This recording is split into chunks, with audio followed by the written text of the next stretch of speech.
Welcome back to Lariat TV News. We hope you had a great Thanksgiving break. There's just a few more days until the end of the semester, and we are ready with the news you need to know. I'm Charlie Cole. And I'm Jacob Stowers. First, the holiday season is here, and we have more on the Christmas on 5th celebration. Baylor's campus sparkled Thursday night as students and families kicked off the holiday season. Savannah Ford takes us into the festivities. Baylor's biggest holiday tradition is back, and campus is already coming to life for Christmas on 5th. The campus is transformed into a festive wonderland. Sparkling lights, food trucks, and local vendors fill Fountain Mall, offering treats, holiday experiences, and live music. I think it's really awesome that we can expand into the Waco community and really let kids and adults of all ages kind of come and experience Baylor and just kind of see the vibes on campus. When it comes to the Baylor community, I think it's a great study break for us going into this final season, and just for us to take a minute and hang out with our friends and kick off the festive season with our Baylor family. Students and families enjoy caroling, student performances, and even a touch of a white Christmas, creating a magical holiday atmosphere. One of the best parts of Baylor is the community, and I feel like Christmas on 5th is a really special time when the whole campus comes together to celebrate and everything, and get to share a night together and do fun things. Guests could visit a live nativity with camels, donkeys, and cows, snap photos with Santa, and browse a festive marketplace full of holiday goodies. We had to, this week had to slowly get, back just locked in again. And, this is kind of just a break in between that we can kind of just prepare ourselves getting ready for finals. And it's kind of just a time to, there's not a whole lot of time left of, hanging out with, our friends and stuff before we have to go back home. And so this time before finals is just cool to just hang out with each other and have a good time. As the tree glows and lights sparkle across campus, Christmas on 5th gives everyone a chance to celebrate, connect, and step into the holiday season. For Lariat TV News, I'm Savannah Ford. The ghosts of Christmas past, present, and future came to life in Carroll Science Building during Christmas on 5th. I took a step into Charles Dickens' A Christmas Carol to bring you the story. Charles Dickens' famous novel, A Christmas Carol, is a quintessential part of many families' Christmas traditions all across the globe. This year, for the first time, Baylor University's English department brought those stories to life using actors. We wanted to help celebrate Christmas with the Baylor community. Our faith and our teaching are so important to us. We love our students, we love our community, and we thought we have this amazing creaky building that's beautiful. What can we do with it? And A Christmas Carol by Charles Dickens was the perfect story to come to life inside our building. While the story was published in December of 1843, the English department and staff from other departments helped breathe new life into it during the planning process. It's been amazing. It's been one of the most fun things I've ever done in my career. It has been intensive, but everybody has pitched in with amazing creative ideas. So I say it's really a loaves and fishes enterprise because everybody's bringing their own kind of thing. Guests were placed in groups of roughly 10 people and walked through scenes from the classic Christmas novel, much like the story's main character, Ebenezer Scrooge. I thought it was absolutely incredible. The English department did really good. My favorite part was probably the ending when Scrooge came back and all the children were yelling and opening presents. It was really cute. With a few changes in mind, the English department plans to do the same event next year at Christmas on 5th. For Lariat TV News, I'm Jacob Stowers. Baylor brought national thought leaders to campus this week for a conversation on navigating tough topics with empathy and civil discourse. Inside the Kaiser Auditorium, students gathered for Things We Don't Talk About at Dinner, a lecture focused on healthy disagreements in politics, faith, and everyday life. Speakers John Inazu and Tish Harrison Warren encouraged students to approach difficult conversations with clarity, respect, and curiosity. Hosted by Baylor's Institute for Faith and Learning, the event offered practical tools for talking across differences. Students say the discussion helped them rethink how they communicate in classrooms, churches, and personal relationships. At Baylor, we should be modeling for the rest of the country what it looks like to be able to have civil conversations informed by charity about things we disagree with, but I don't think we know how to do this really well. We're not trained in having hard conversations. A former Baylor athlete is aiming to make history on the ice. Darryl Payne Jr. hopes to become the first African-American skeleton athlete in the Winter Olympics. Marissa Muniz tells us how he's getting there.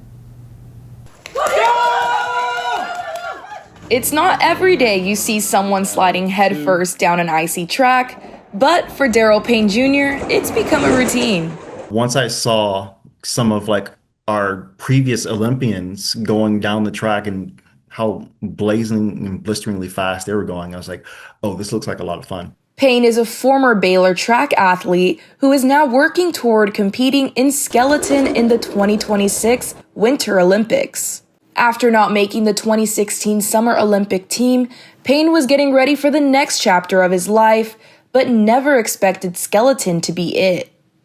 I was ready to hang up my cleats. I was just like, I need to just move on with my life. I need to, get a big boy job. I need to, In this winter sport, athletes are sliding down head first, reaching up to 80 miles per hour. I feel like I'm a fighter pilot, honestly, because I'm going head first. All you hear is like a rush of wind. You have all these twists and turns, and it's a lot of times it's smooth, sometimes it's rough. Payne is most excited about the chance to be the first African-American male to compete in skeleton and share with the youth about this sport. This Olympic journey in general, even like trying to make the summer team, I wanted to kind of just take the ability that God gave me as an athlete to its limit. Similar to F1, no tracks are the same. With only 2 tracks in North America, Payne is constantly traveling, making the sport quite pricey. Let's go, Darryl. If you would like to contribute to Payne's Olympic journey, visit his GoFundMe listed. For Lariat TV News, I'm Marissa Muniz. Next, we have more details on a Christmas light festival in town. And bring you a spooky Lariat exclusive. Keep it here. I'll never get used to this. I'll never get used to this. This is how I wanna live. Forever we'll be singing like, oh, I'll never get used to this. I'll never get used to this. I'll never get used to this. This is how I wanna live. This is how I wanna. Forever we'll be singing like, oh, I'll never get used to this. A new Christmas lights display opened up in Waco this year. The Karam Shriners Festival of Lights off North River Crossing between Highway 6 and China Spring is a huge new display of Christmas lights that is free to visit. The lights were previously owned by a family in the Houston area before being bought by the Shriners this year. The display is open every night through December 31st, and visitors can walk, drive, or catch a ride on one of the Shriners mini trains. With the holiday season approaching, many families are looking for fun, affordable, and memorable events around town. One local group is making that search easier. Marin Small has more details. Here in Waco, families rely on more than just a Google search to find kid-friendly events. They turn to Waco Moms, an online community created by local mothers who want to make this season brighter for thousands across the city. We provide guides and resources to let moms know what's going on for families in the Waco area.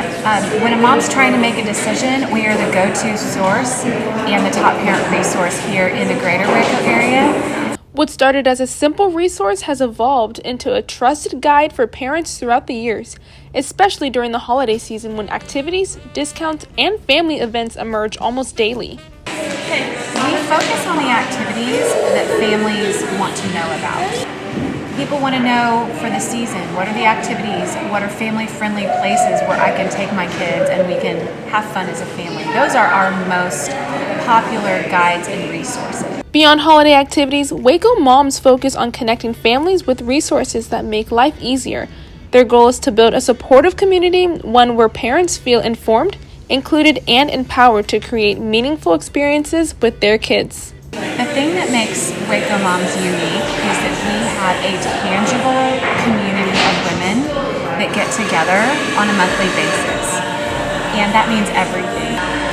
But the thing that means the most to people is that one-on-one connection and building relationships. And so that is what will continue to grow, is finding and fostering and cultivating community. As the city continues to grow, Waco Moms hope to keep serving families one holiday season at a time.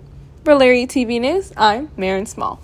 The Christmas spirit isn't the only one haunting Baylor's campus. Armstrong Browning Library and Museum is home to reported ghostly activity. Dr. Cindy Little led Lariat reporters on a paranormal investigation, armed with electromagnetic field detectors, motion-sensing balls, and a variety of video gear to hunt for spirits at Armstrong Browning. The group explored rooms known for paranormal activity and captured an EVP, an electronic voice phenomenon, on recording. Although evidence was limited, the library holds plenty of unsolved mysteries waiting to be revealed. HEB gave out holiday meals to Waco residents earlier this week. Charlie Cole has the story. HEB hosted their annual Feast of Sharing for the whole Waco community Tuesday night. At the Extraco Events Center, they provided free hot meals for everyone in attendance, bringing family, friends, and neighbors closer together in the holiday spirit. This dinner is a way for everyone to come together, and so that is seeing people that you don't know, meeting new people, seeing people that maybe you haven't seen in a while, just being your neighbors and different community members, and getting to share a special experience. There's nothing more special than getting to share a meal together. Hundreds of volunteers from HEB stores and other organizations around the city came together to serve an expected 7,000 meals. This year marked the 36th dinner held in Waco, but it is just one of many locations that the Feast of Sharing is brought to year after year. HEB's Feast of Sharing is part of our hunger relief initiative that started back in the 1980s, and now it has grown into 34 dinners that we host across the state of Texas and Mexico, and we're serving 340,000 meals every year now.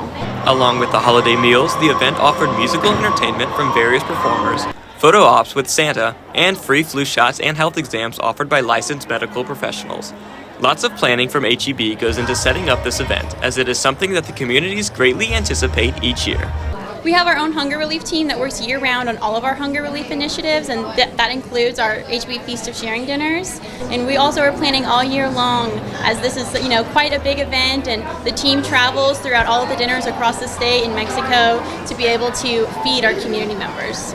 For Lariat TV News, I'm Charlie Cole.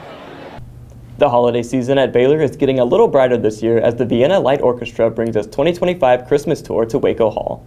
The internationally known ensemble is celebrated for its dramatic lighting, powerful arrangements, and immersive concert experience that blends classical music with modern Christmas favorites.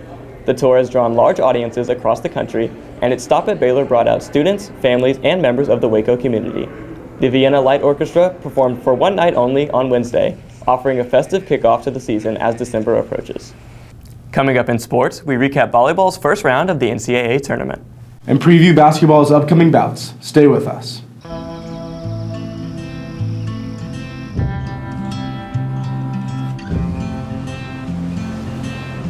Blessed are the catalysts, sparking invention from the unknown. Strong are the generous, taking up the call to serve the world. Needed are the peacemakers, seeking common ground for the common good. But don't worry, you can still be fierce on game days. The work you do is faith in action, fueled by the light burning inside you. The world needs who you were made to be.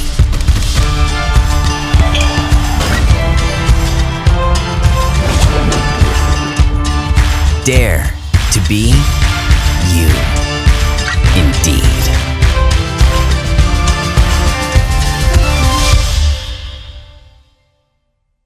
Baylor volleyball beat Arkansas State 3-2 to move on to the second round of the NCAA tournament. Bears started off by losing the first set 25-23, but won the second set 25-20. Ksenia Rockmanchik led the team with 32 kills and 70 attacks, while Harley Craig had 61 assists. Baylor won the third set, but the Red Wolves were able to force the fifth set, where Baylor won 15-10, ending the match. The Bears play Purdue Friday at 5 p.m. in the second round of the NCAA tournament. Wednesday was National Signing Day, and Baylor football added 12 future student-athletes, including 3 four-star recruits. This year's class ranks number 79th overall and 13th in the Big 12, including the class's Waco wide receiver London Smith from University High School. Smith finished his career with 211 catches for over 3,000 yards and 42 touchdowns. Also included is quarterback Quinn Murphy from Liberty Christian High School. Murphy led them to the state championship in 2024 and ranks third all-time in passing touchdowns in Texas high school football history. In the days leading up to signing day, 5 recruits decommitted from Baylor, 3 of which were 4 stars. To be able to have guys that know us and want to be part of and want to be a part of the success of this place and winning here and everything that Baylor has to offer, that just want that. That makes us want them.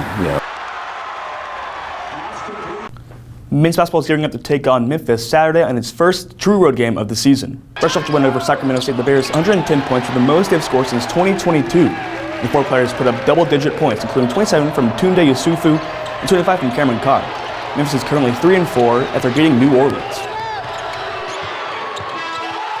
True road game. Obviously got to not turn it over, put them in transition because that gets the crowd going. I think that first game back, it's good we had one before Memphis to get some rust off. Tip-off is 3:30. You can watch the game on CBS. Wednesday, Women's basketball played Southeastern Louisiana in a late-night matchup. The Bears trampled the Lady Lions in a 112-47 point drubbing. Baylor's 6 players reached double digits, and Talia Scott led the team with a double-double as she had 23 points and 10 assists. I don't have a great feel for their team yet. I will tell you, I know Karen Aston's teams compete at a high level. They defend. Aaron sent me some film to ask me if I thought they were in switching man or if they were in a matchup zone because it's his scout. So we're probably going to see some man and some matchup zone. Saturday, the Bears will host UTSA at Foster Pavilion. The 3-4 Roadrunners are coming off a 66-39 loss against UNLV. On Saturday, football played Houston's last game of the season. Aiden Richmond has more from the game. On Saturday, in Baylor's last football game of the year, they failed to complete a comeback against Houston, losing 31-24 at home and ending the Bears' hopes of bowl eligibility. After the Bears started the first half of the year with a 4-2 record, they then lost 3 straight to end the season in what was a flip of how their season went last year, after their comeback from a starting 2-4 record to make a bowl game against LSU. You always want to leave places better than when you found it, when you got here, both on and off the football field. And even though the season was what it was this year, tried my hardest to do that. The Bears were wrecked by injuries today. Tight end Michael Trigg started the game out, and during the game, running backs Bryson Washington and Caden Knighton would have to leave the game with injuries, with Knighton having to be carted off by medical personnel. And then, with C-Knight going down, you hate to see that, and that should always push you further because that's your brother. You go to war with him, you go a lot of days. I mean, we all here sacrificing. We don't have people going home for holidays, people who aren't from here. There are people who miss a lot of stuff going on with family, miss a lot of birthdays, anything. And so when somebody goes down, you want to go harder for them just because, you know what they're going through, you feel what they feel.